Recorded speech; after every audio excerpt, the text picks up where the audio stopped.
Bonjour à toutes et à tous, et un bonjour tout particulier aux femmes de notre église MLK. C'est pour vous et à votre demande que je fais cette vidéo. Je veux commencer par vous remercier de vous être mobilisés aussi nombreux pour prier avec Eric et moi pour les situations de violence conjugale, d'enfants abusés. Nous avons été très touchés par les retours, les chaînes de prière qui se sont déclenchées. Merci, on continue. Et puis, je veux vous assurer aussi que nous avons prié pour chacun des prénoms que nous avons reçus par message. Nous avons prié pour chacun et chacune d'entre vous. Ensuite, un autre fardeau qui est là, réel, c'est la solitude. J'entends beaucoup de cris et d'appels au secours. Je me sens tellement seule. Merci à toutes les initiatives, les églises, tous les lives, toutes les personnes qui font des vidéos pour justement essayer de franchir cette solitude. C'est vraiment extraordinaire. Merci à tous et continuez. Je crois que ça fait du bien et qu'on en a tous besoin. Donc merci pour ce qui existe déjà, mais je voudrais qu'on regarde un petit peu cette situation d'isolement et de solitude avec un angle différent. Vous savez, on peut toujours voir le verre à moitié vide ou le verre à moitié plein. Donc je voudrais utiliser cette citation de Paul Tillich qui nous dit que le mot isolement exprime la douleur d'être seul et que le mot solitude exprime la gloire d'être seul. Intéressant, j'ai trouvé cette approche intéressante, le fait de faire une différence entre les deux. C'est vrai qu'on peut se sentir isolé, même au milieu d'une foule. Donc c'est pas le confinement qui nous isole, on se retrouve seul, c'est vrai peut-être dans son appartement, dans son cocon familial ou dans son cocon seul, vraiment. Mais je crois que notre attitude de cœur va déterminer notre quotidien pour les jours et les semaines qui sont devant nous. Donc je voudrais vous challenger avec cela. La solitude peut être un état que l'on choisit et qui va nous donner l'opportunité de nous mettre à l'écart et de prendre des habitudes différentes et de créer des espaces différents dans notre vie en fait. L'isolement dû au confinement est subi, mais la solitude peut être choisie et on peut la transformer en un atout positif. Jésus lui-même a eu besoin de solitude et il s'est justement mis dans des situations où il a choisi de se retrouver seul pour pouvoir connecter avec son Père, pour pouvoir prendre soin de lui. Donc je voudrais vous inviter à utiliser ces moments de solitude pour prier différemment. Je crois que plus que jamais, on a besoin de connecter avec Dieu, de se retrouver à l'intérieur de soi et puis de prendre du temps, simplement, d'organiser nos journées différemment. Au minimum, on a en plus le temps des trajets que nous avons gagné avec cette situation de confinement un petit peu forcé. Donc au minimum, on peut dégager du temps dans la journée pour prier. Jésus avait l'habitude de se mettre à l'écart. Vous pouvez lire le passage de Matthieu 6,6, je l'ai devant mes yeux. Mais quand tu pries, entre dans ta chambre, ferme ta porte et prie ton Père qui est là dans le lieu secret. Et ton Père qui voit dans le secret te le rendra. Donc oui, c'est un temps propice à la prière et à la connexion à Dieu de façon différente. Il y a plein d'options pour apprendre comment connecter avec Dieu, pour écouter Dieu.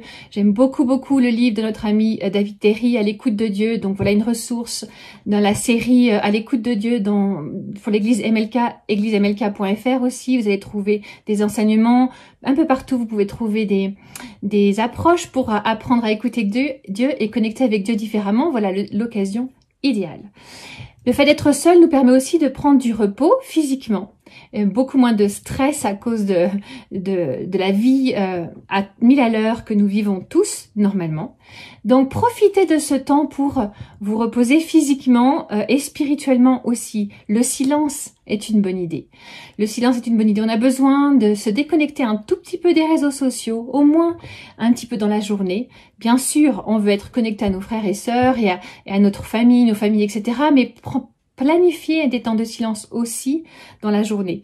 La solitude nous permet aussi de gérer les souffrances de l'âme, les souffrances de l'esprit, les souffrances du corps.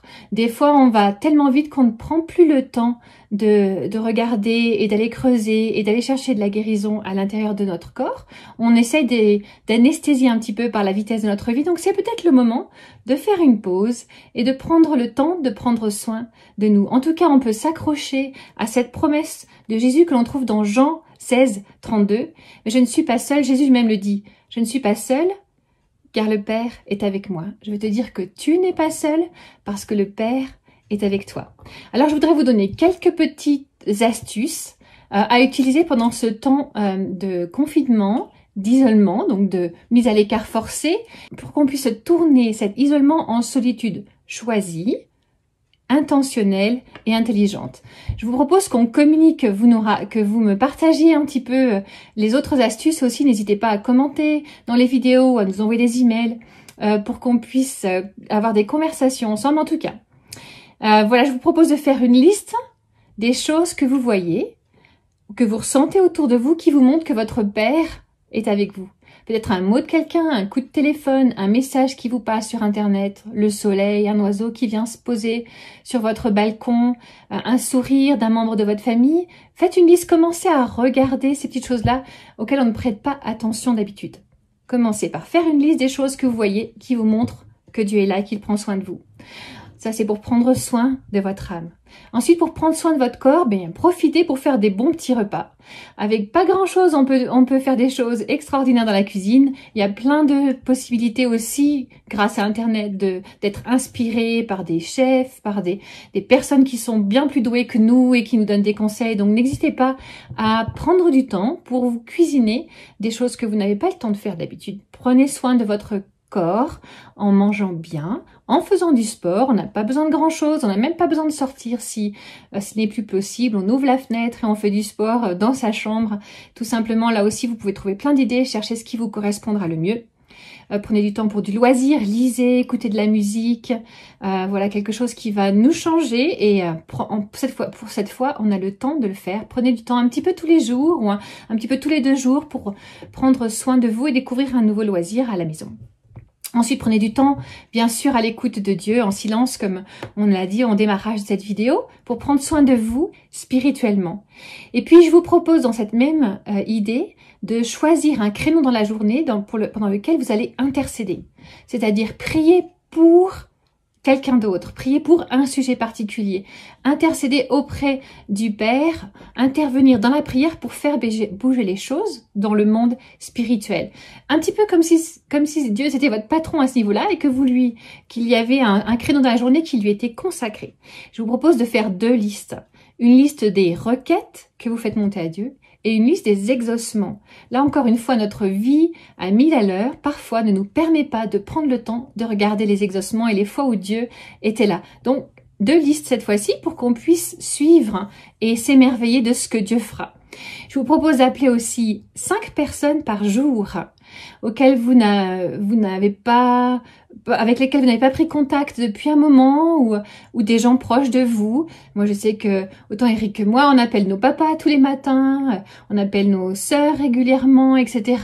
Les enfants, bien sûr. Et puis, passez du temps à appeler des amis, des personnes que vous savez seules autour de vous, à votre travail, d'autres parents dans la même situation que vous, d'autres personnes seules dans la même situation que vous, des voisins, des voisines.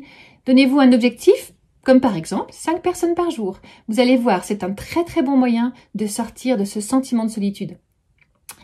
Encore une autre idée, accomplissez une action, une chose qui fera du bien à quelqu'un autour de vous. Sans rien attendre en retour. Un voisin, une voisine, envoyez un petit mot, demandez à Dieu de vous inspirer des idées. Faites du bien, une action par jour à quelqu'un qui en a besoin autour de vous sans rien attendre en retour. Quand on est seul aussi, le manque de contact physique est difficile. Alors je vous propose de mettre de la musique de louange que vous aimez ou de la musique que vous aimez et de mettre votre main sur votre cœur ou de prendre une peluche ou votre animal de compagnie et de passer du temps comme ça en touchant avec votre main, votre peau, votre cœur et en écoutant de la musique qui va faire du bien à votre cœur pour que vous puissiez avoir du réconfort au niveau physique. Peut-être que ça vous fait sourire si vous n'avez jamais essayé, mais je vous assure que ça vous fera un bien fou. On a tous besoin de contact physique. Et quand on est seul, eh bien voilà un moyen de compenser à ce niveau-là. Et puis je vais terminer en vous suggérant de créer quelque chose. Créer quelque chose.